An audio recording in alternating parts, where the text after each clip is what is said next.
Hi, I'm Mike with House on the Mend, and in this video we're going to be replacing these loud, old, buzzing, 8-foot long fluorescent bulbs for these deformable LEDs.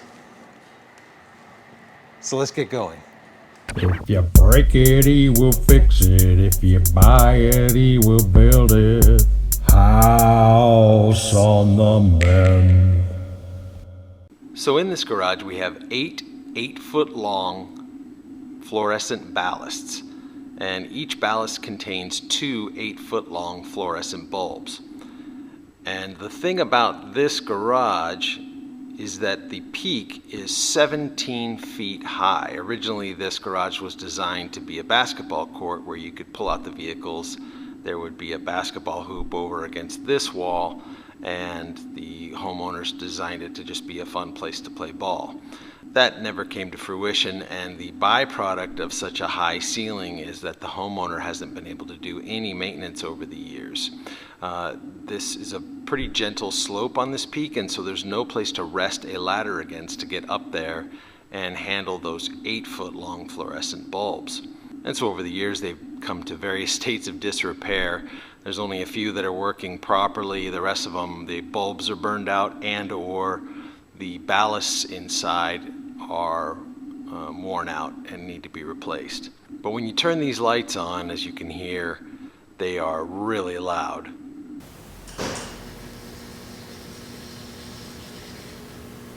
And there is a constant hum that's very distracting.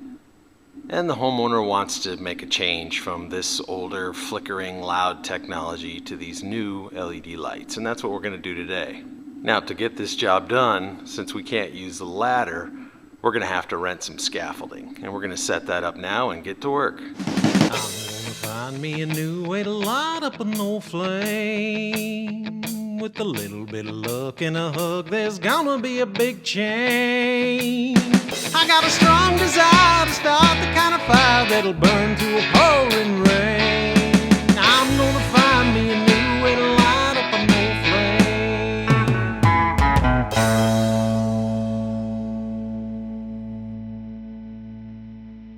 All right, let's check out what we've got. First of all, if you hear that strange noise in the background, it's very foreign to us here in Las Vegas. It's rain, but it's a perfect day to be inside this garage and working. So, the lights I purchased came in a 2-pack, and I paid $52.99 for that 2-pack, which is $26.49 a piece. I just looked on the website. Here's a screenshot, and they are now selling on Amazon for singles, and they are about $26.55 when you take off the 5% coupon.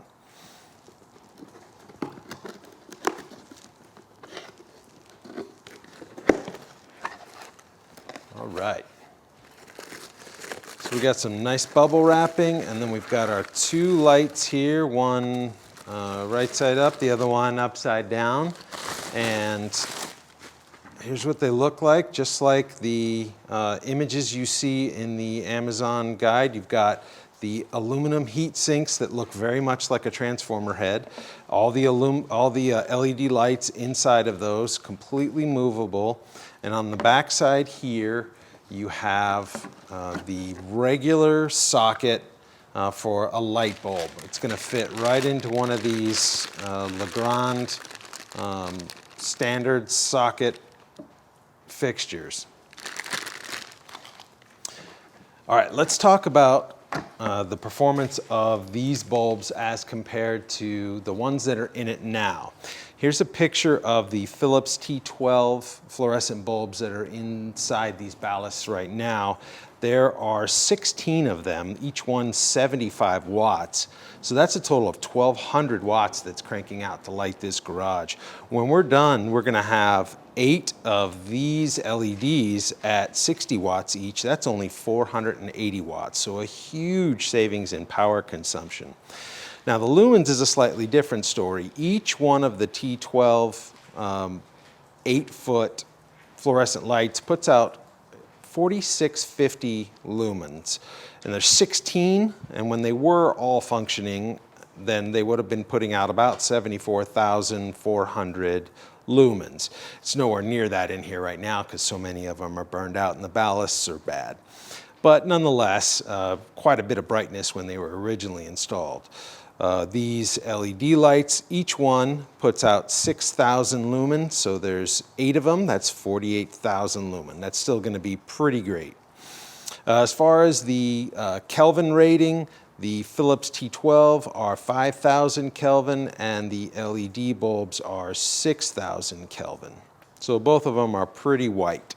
All right, average life is another big win for these LEDs. The Philips T12 fluorescent bulbs have an average life of 12,000 hours, and these LED lights are rated at 50,000 hours. So pretty excited to see how they perform. All right, as I stated earlier, we're going to be replacing these large ballasts with this simple little plastic or porcelain, depending on which brand you buy, light fixture. This one here is a Legrand, and I will leave a link for it in the description. It was only $1.58 each, and they came much better rated, believe it or not, than the Levitons that had really bad reviews saying that they were brittle and they were cracking. Now, if we flip this over, you can see a little bit of what we're going to be doing here once we get up there. We've got 2 screws here for the black and 2 screws right here that are like a silver color. Those are going to be for the white wires. Now we're going to have wire coming in and wire going out to the rest of the lights, right? Creating our circuit. So you could twist the wires together and just put them in one, but these are pretty small screws. I'm not going to do that. I'm going to put one in and one out, and I'll show you a picture of that. Now, if need be to install these, I'm going to use these nice anchors for sheetrock. You screw in this white piece here, and then the screw actually goes right into that.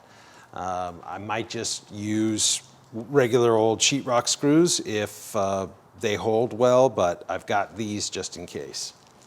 Now, if you look up in the ceiling, you'll see 4 large circular holes that have been cut into it.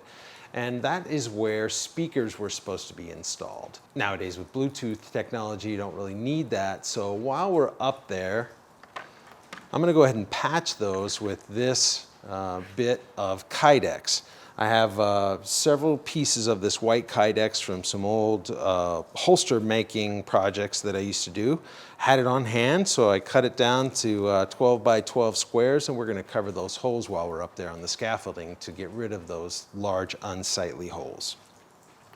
So we've got the breaker turned off so that there's no chance we're getting electrocuted up here as we're taking down this old ballast and rewiring the little receiver for the new light. So first thing I want to do here is take off these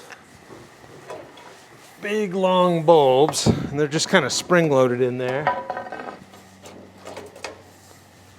All right, with the lights out of the way, we're going to pull down these little covers here. They've got these little clips. Go.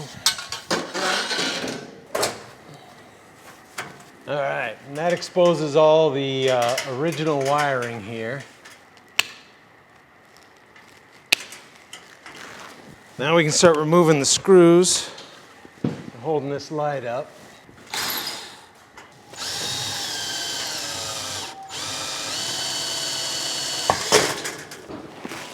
Right.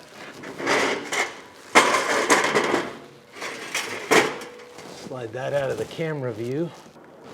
I'm just going to cut around the shielding here, just like that. Now let's strip these. We got, just like every other light, we've got 2 black and 2 white. Now I'm just curling each of those to get them ready to go around the screws inside the light fixture. I'm going to back these screws out. So now we're going to take these and we're going to put white wires to silver, black wires to the brass or gold colored. And it should look just like that. Good. Now our LED light just screws into place like a normal light bulb. Then I'm going to position these little paddles where the lights are to the most advantageous for this area, so we're casting the most light. All right, moment of truth. Wow. What a difference. Look at how bright these lights are.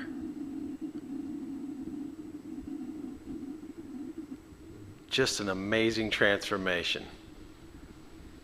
All the walls, everything. Just a clean, bright, white light. Must be what that 6,000 Kelvin rating is. It's just so sharp and crisp in here. And absolutely silent. Let's listen to it again, do a before and after with sound.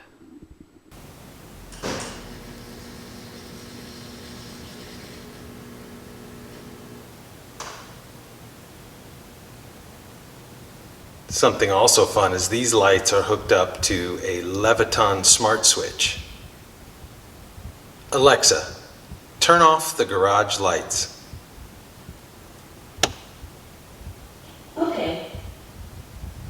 So it's been about 2 months since we installed these lights, and I have to say they are a huge improvement over the fluorescent bulbs that were there previously.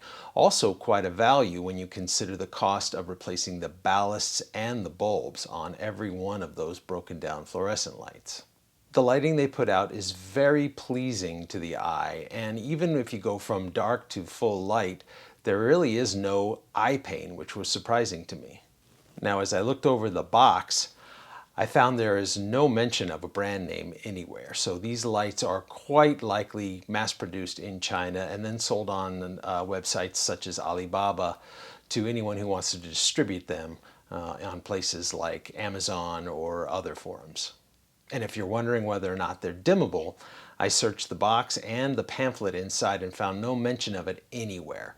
And considering that's a pretty good selling point, I would assume they are not dimmable. I'm going to leave links to all the components that I used in this video.